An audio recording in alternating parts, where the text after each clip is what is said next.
तो opinion India में अब वक्त है हमारी खास पेशकश मोदी मैजिक 872 का, जिसमें आज आपको दिखाएंगे प्रधानमंत्री नरेंद्र मोदी को क्यों कहा जाता है नव भारत का निर्माता। 75 साल का आजाद भारत बीते 8 सालों में कैसे विश्व गुरु बनने की राह पर है। 2014 के बाद भारत में ऐसा क्या हुआ जो अब तक हुआ नहीं था, जिसके बारे में किसी ने सोचा तक नहीं था, जिसका लोहा पूरी दुनिया मानने को मजबूर है। आखिर नरेंद्र मोदी के नेतृत्व में भारत ने वो कौन सा मुकाम हासिल किया जिसकी मुरीद पूरी दुनिया बन चुकी है। ये सब कुछ एक एक डिटेल हमारे स्पेशल रिपोर्ट में।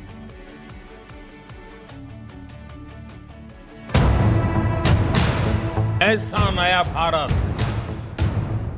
जिसकी पहचान नई हो, आधुनिक हो, फॉरवर्ड लुकिंग हो।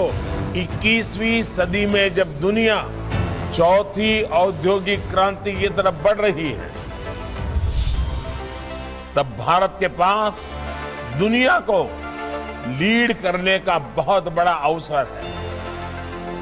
ये 25 साल हैं जो विश्व में भारत की एक नई पहचान, नई ताकत, नया सामर्थ्य के साथ भारत को खड़ा कर दिया।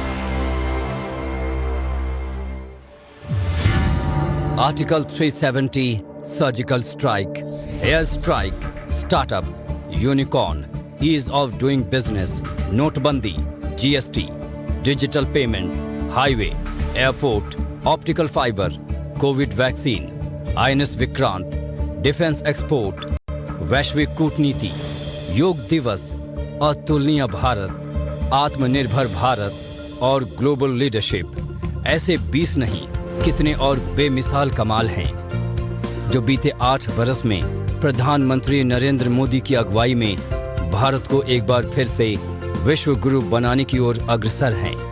नए भारत के निर्माण का संकल्प सिद्धि की ओर है, तो ये कामयाबी नरेंद्र मोदी के करिश्माई नेतृत्व की वजह से ही हासिल होती दिख रही है। आज हम नए भारत के निर्माण के लिए सामूहिक संकल्प ले रहे हैं, सामूहिक प्रयास कर रहे हैं। एक ऐसा नया भारत जिसकी पहचान नई हो, आधुनिक हो, फॉरवर्ड लुकिंग हो और परंपराएं प्राचीन मजबूत नींव से जुड़ी हुई हो। ऐसा नया भारत जो नई सोच और सदियों पुरानी संस्कृति दोनों को एक साथ लेकर आगे बढ़े और पूरी मानव जात को दिशा दे। इतिहास में नाम अंकित करने के लिए न मोदी पैदा हुआ है, न मोदी का वो मकसद है। 2014 के बाद सिर्फ दावे नहीं, बल्कि हकीकत की जमीन पर ऐसे बेशुमार काम हुए हैं जिन्हें देखकर करोड़ों हिंदुस्तानी अपने चहेते नेता नरेंद्र मोदी को नव भारत का निर्माता मानते हैं। कामयाबियों की कहानियां बहुत हैं, लेकिन इसी महीने 2 सितंबर को जब प्रधानमंत्री नरेंद्र मोदी ने डिजाइन से लेकर निर्माण तक सब कुछ शुद्ध भारतीय स्वदेशी विमानवाहक युद्धपोत INS विक्रांत को देश सेवा में समर्पित किया, तो 125 करोड़ से ज्यादा भारतीयों का सीना गर्व से चौड़ा हो गया, क्योंकि इस कामयाबी के साथ भारत भी अमेरिका, इंग्लैंड, रूस, चीन और फ्रांस जैसे देशों के एलीट क्लब में शामिल हो गया। विक्रांत विशाल है, विराट है, विहंगम है।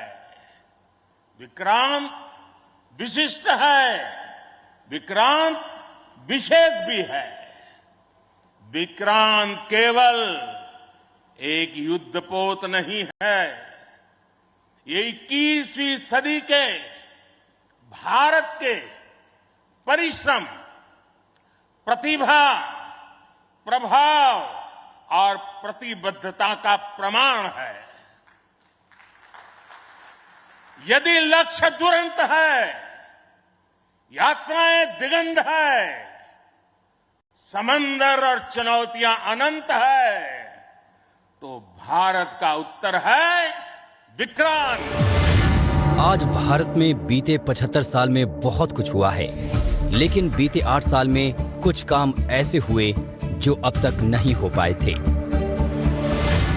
जैसे भारत के अटूट अंग जम्मू कश्मीर को बाकी राज्यों से अलग करने वाले संविधान के आर्टिकल 370 और 35A का खात्मा हो, या फिर 2016 में पाकिस्तान में घुसकर सर्जिकल स्ट्राइक और 2019 में एयर स्ट्राइक के जरिए सीमा पर आतंकवाद का करारा जवाब।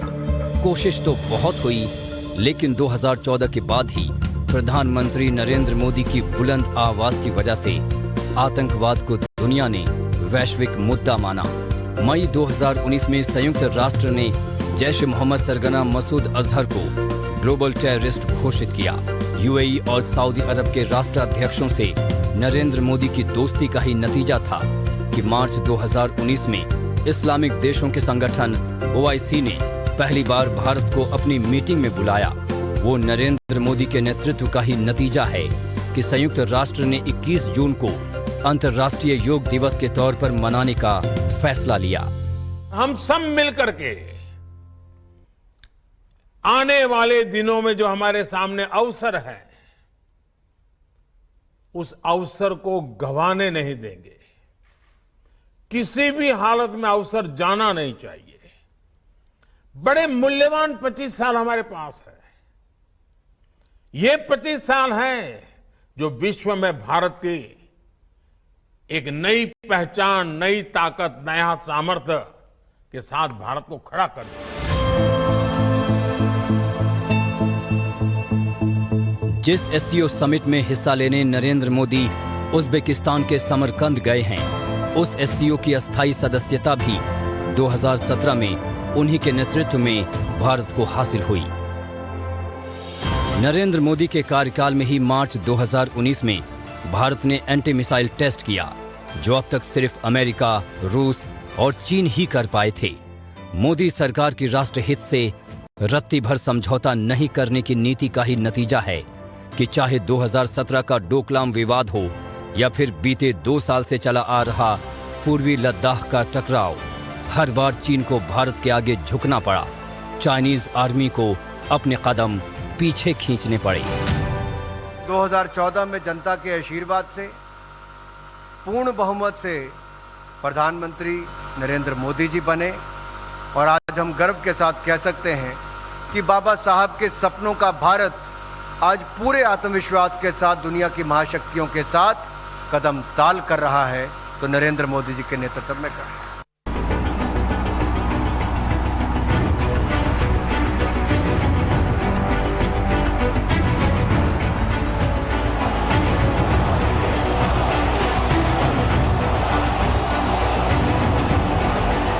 आज नरेंद्र मोदी और भारत का डंका पूरी दुनिया में बज रहा है। वैश्विक महामारी कोरोना पर भारत ने जिस तरह से काबू पाया, स्वदेशी वैक्सीन के जरिए भारतीयों को 200 करोड़ से ज्यादा डोज लगाकर नया कीर्तिमान बनाया, उसे देखकर दुनिया भी दंग है। जहां समस्याएं हैं, भारत वहां समाधान पेश कर रहा है। कोरोना काल के संकट के बीच दुनिया को वैक्सीन और दवाइयां पहुंचाने से लेकर बिखरी हुई सप्लाई चेन्स के बीच आत्मनिर्भर भारत की उम्मीद तक वैश्विक अशांति और संघर्षों के बीच शांति के लिए एक सामर्थ्यवान राष्ट्र की भूमिका तक भारत आज दुनिया की नई उम्मीद है। भारत सरकार के स्वास्थ्य मंत्री मनसुख मंडाविया कहते हैं कि न्यू इंडिया ने कोरोना के खिलाफ अगर ये जंग जीती तो वो नरेंद्र मोदी के नेतृत्व का ही कमाल था। 2002 में मैं विधायक हुआ था, तब से आज तक मैं प्रधानमंत्री जी के साथ काम करता हूँ। मैंने कभी प्रधानमंत्री जी को कंफ्यूज नहीं देखा। वो हमेशा कन्विंस होते हैं और कन्विंस व्यक्ति ही और किसी को कन्विंस कर सकते हैं। कंफ्यूज व्यक्ति कभी किसी को कन्विंस नहीं कर सकते। देश और दुनिया के सबसे लोकप्रिय नेताओं में अव्वल नरेंद्र मोदी की अगुवाई में भारत ने कई नेशनल और इंटरनेशनल रिकॉर्ड कायम किए हैं। 2014 से पहले जहां देश में स्टार्टअप 500 से कम थे, वो आज 2022 में 61,400 हो चुके हैं। 2014 में यूनिकॉर्न हब सिर्फ 4 थे, जो आज 2022 में 100 हो चुके हैं।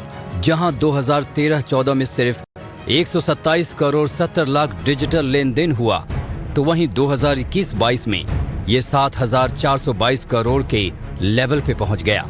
2014 तक भारत में जहां 91,287 किलोमीटर हाईवे थे, तो वहीं 2022 आते आते 1,64,694 किलोमीटर हाईवे बन चुके हैं।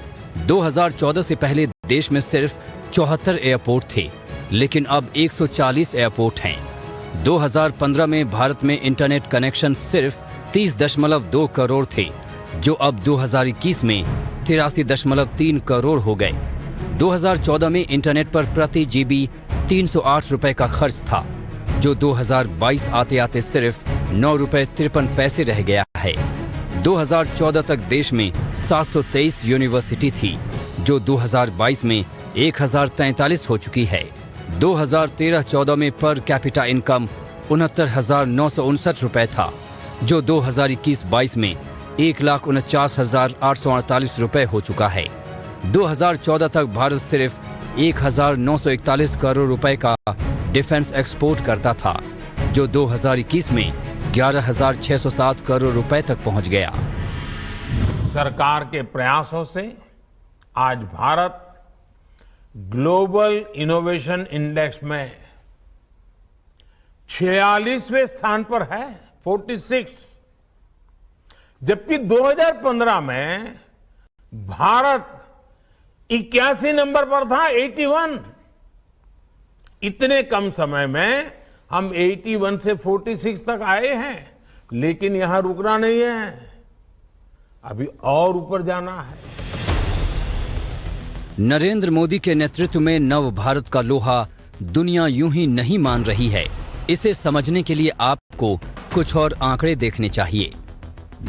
बीते 8 साल में 1,77,000 ग्राम पंचायतों को ऑप्टिकल फाइबर नेटवर्क से जोड़ा गया, तो 2021-22 में रिकॉर्ड 1,67,000 नई कंपनियों का रजिस्ट्रेशन हुआ। ईज ऑफ डूइंग बिजनेस के मामले में 2014 में भारत की पूरी दुनिया में 142वीं रैंक थी, जो 2019 में 63वीं हो गई।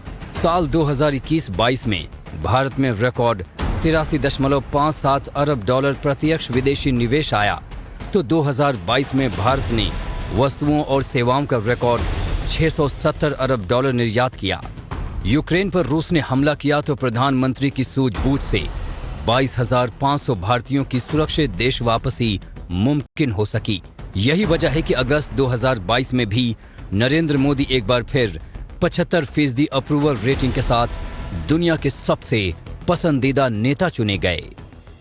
अमृत काल की बात सोचना और अगले 25 वर्ष में 2047 में देश को कहां ले जाना है, वो जानते हैं कि 2047 का सपना देखना है तो आज के 30 साल के 25 साल के विद्यार्थी के मन में उस बात को डालना है और उसके साथ समावेश करके चलना है। पॉलिसी तो बन जाती है, नीतियां तो बन जाती हैं, लास्ट माइल डिलीवरी तक उसकी चिंता करना, ये प्रधानमंत्री मोदी जी की विशेष बात है। आधुनिकता के साथ भारत की सनातन पहचान की दस्तक पूरी दुनिया में हो, इसके लिए नरेंद्र मोदी अतुलनीय भारत को प्रमोट करने का कोई मौका चूकते नहीं हैं। सितंबर 2014 में नरेंद्र मोदी चीन के राष्ट्रपति शी जिनपिंग को अहमदाबाद के साबरमती आश्रम लेकर गए, तो अक्टूबर 2019 में मोदी जिनपिंग की मीटिंग तमिलनाडु के महाबलीपुरम में हुई। सितंबर 2017 में तब के जापानी पीएम शिंजो आबे को भी नरेंद्र मोदी ने अहमदाबाद में साबरमती आश्रम और सिदी सईद मस्जिद की यात्रा कराई। इससे पहले दिसंबर 2015 में शिंजो आबे ने नरेंद्र मोदी के साथ वाराणसी के दशाश्वमेध घाट पर गंगा आरती में हिस्सा लिया था। वहीं मार्च 2018 में फ्रांस के राष्ट्रपति इमैनुअल मैक्रों ने प्रधानमंत्री मोदी के साथ यूपी के मिर्जापुर में सोलर प्लांट का शुभारंभ करने के बाद वाराणसी की यात्रा की। कैरिस्मेटिक कोई ओवरनाइट हो सकता है, कुछ लोग होते हैं वो कोई स्थिति आती है, कुछ दिन रहते हैं और आ जाते हैं, लेकिन लगातार 20 साल आप राजनीतिक क्षितिज पे रहें, ये संभव नहीं। भारत जैसे डाइवर्स देश में ये संभव ही नहीं है। अगर आपके जीवन को किसी ने देखा है और उस जीवन को देख के लोगों में ट्रस्ट आया है, अगर वो ट्रस्ट नहीं होगा तो वो असंभव है। एक वक्त था जब दुनिया के नेताओं के लिए भारत का मतलब सिर्फ दिल्ली और मुंबई जैसे शहर हुआ करते थे, लेकिन मोदी युग में विदेशी नेताओं के मेहमान नवाजी भारत के हर उस प्राचीन और आधुनिक शहरों में होती है जो अतुलनीय भारत के ब्रांड हैं। शायद यही वजह है जो नरेंद्र मोदी नव भारत के निर्माता कहे जाते हैं। ब्यूरो रिपोर्ट, टाइम्स नाउ नव भारत।